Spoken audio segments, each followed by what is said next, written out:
is perfect timing. Hey subbies, welcome back to my channel if you're a returning subscriber, and if you're new here, hi, I'm Fegio and welcome to this lovely abode.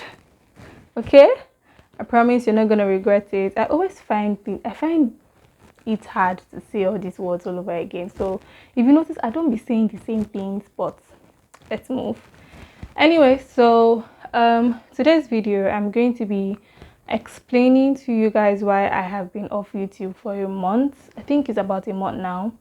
I'm going to be explaining why I've been off YouTube for a month. I feel like I owe you guys that much because you take out time to watch my videos, to subscribe. So if I am inconsistent, you guys need to know why, because for one, you know that it's unlike me to not post a video at least once a week.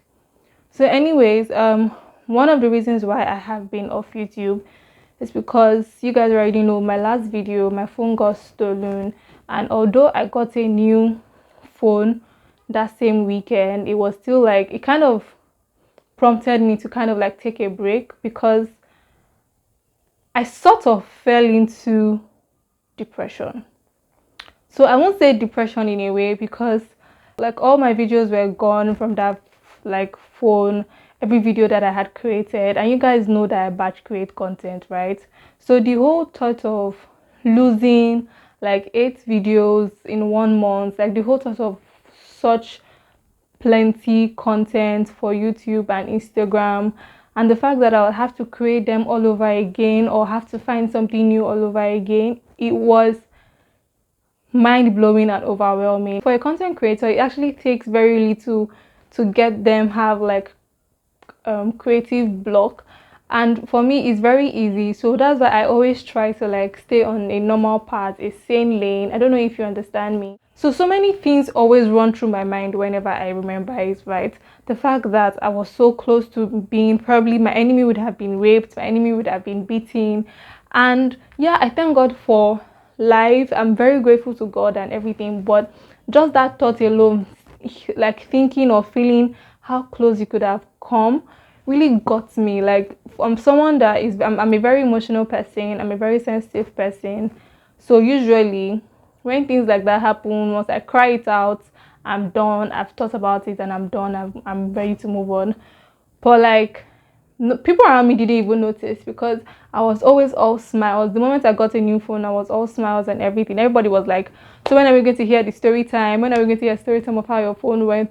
And it was funny because it wasn't easy again. The thought of sitting down in front of my camera and creating content again, like it just felt weird because I was just like, I was down for a while. And I don't know if that made sense, but I was just down for a while. I could not explain it. I could not fathom what was going on. I just knew that I couldn't sit in front of my camera to create content, and I needed to find the right mojo to get me back. Do you get what I mean? So another reason why I have been off YouTube was also because I needed time to think about what exactly it is that I wanted to be doing in the sense that, so on IG I create beauty content, like beauty content, like, so I'm a lifestyle and beauty YouTuber, right? But on Instagram I solely create beauty content, and then I have been creating a certain kind of looks for a while now, you know, like creative makeup looks, play with eyeshadow, cut creases and everything. And then I realized that is not what I actually wanted to do. So this break kind of prompted me to really think about what I really wanted to do, because getting inspirations, ever since I started getting inspirations for those kind of looks, actually became really forced. It got to a point that I would actually have to look for inspirations into little things. Like inspiration is supposed to come to you naturally, which it usually did, but then I just realized recently that I wasn't getting as much inspiration as I would want for my eyeshadow looks. I wouldn't like get like, I'll have to look for inspiration in the weirdest things. I'll have to look at my blankets and say, okay, what colors can this blanket give me? Do you get? So it was kind of weird because makeup has always come naturally, like eyeshadow looks have always come naturally, but then recently it was becoming forced, and then I was having to think a lot before I could create a content, and it was now becoming like a chore to me, and then that was a problem. So I had to really think, and I was like, okay, why did I, like, I had to go through social media again, find out why exactly I started learning makeup in the first place. And then I realized that the whole reason why I started learning makeup was because I did not want to have to go to a makeup artist to do my makeup. Because in university, my matriculation, I met a girl who did my makeup and she really messed me up. Like, I looked like the alter ego of myself, or like in a very bad light. So from that moment, I was like, you know what, I want to learn makeup for myself so that I'll be doing my own makeup when I want to go out.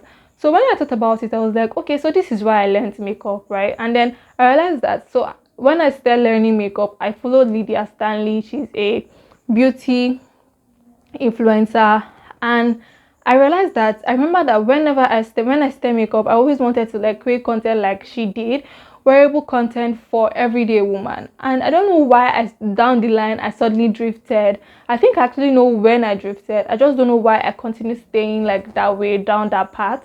So I have realized that I need to actually diversify, and go straight from the beginning and like create content for people, create content for women, like ladies, what they would want. Because I had to use my friends as example.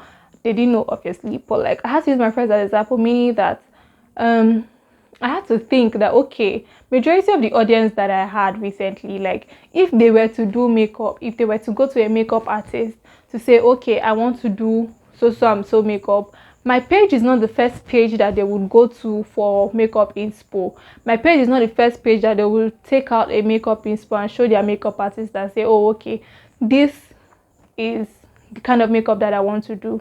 And when I thought about it, I didn't really like how I felt afterwards, because I was like, no, I want to have create different kind of makeups that people, even people who don't do makeup, should be able to learn from. Do you understand?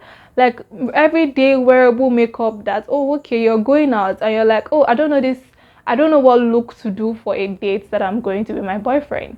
You come to Feyo's page and you find something like that. So I realized that that was what I actually wanted to do, and I don't know why I deviated from that time to time, but I've decided to go back to the basics, to go back to creating content that I actually want to create. And obviously I would still be branching out once in a while to create colorful looks, obviously colorful cut crease and everything. I have not totally what's that word, abstain from that. I'll be abstain. Well, I have not totally abstained from that. I will still be doing it, but I would only do it when I have inspiration to, like when the thought comes and I'm like, oh yeah, I can do this. That is when I would actually create colorful cut creases like that. Do you understand? So when I thought about everything, I was just like, oh, okay, I'm ready to finally create content. Because when I came up to that decision, funny enough, it was just last week that I finally decided, because I was stunned. I was torn between actually thinking if society, or like the makeup or the social media, would actually admit or allow such transition. Do you understand? In the sense that I was stuck with, because I don't know how people would relate to seeing colorful looks and then all of a sudden seeing wearable makeup content. But then I had to come to conclusion that if you don't like what you're doing, then what's the whole point of doing it, right? So if it got to a point where I did not like the kind of makeup that I was creating, what was the whole point of creating such? Do you get? So as from now on, I am going to be creating wearable makeup for everyday woman, whether you're a beginner, you're a pro, makeup that you can actually take out, makeup that you can actually learn from, makeup that you can say, oh, okay, this is what I want to wear to where I'm going. I want to have a page where you can actually look to and say, oh, okay, I'm learning such from this person. So whether you're a beginner, you are a pro, or you're just someone who likes makeup for the intentionality of it, welcome. You are on the right page. Do not go anywhere, because there's a lot more. I'm going to be bringing in tips and tricks that can help our everyday lifestyle, everyday makeup lifestyle, makeup for beginners. I'm going to bring in makeup for pros, eyeshadow looks that you can do here and there. I'm ready for you, because you don't know what hits you, man. You don't know. So that being said, I really hope this video has been like enlightening. So I think this video has been like one of the shortest video I've ever done and one of the longest video I've spoken in, because I don't know, like I'm just talking anyhow. I really hope I made a lot of sense in this video, because it'd be like, say, I don't even talk like that. But anyways, we move. Thank you so much for watching. Ensure that you subscribe. Don't forget to turn on your post notifications. And yeah, let me know if you have more questions for me in the comment section. I'm always open to answering them. Okay, and I'll see you guys in my next video. Bye. Love you. Kisses. Starting on a new page feels better every time.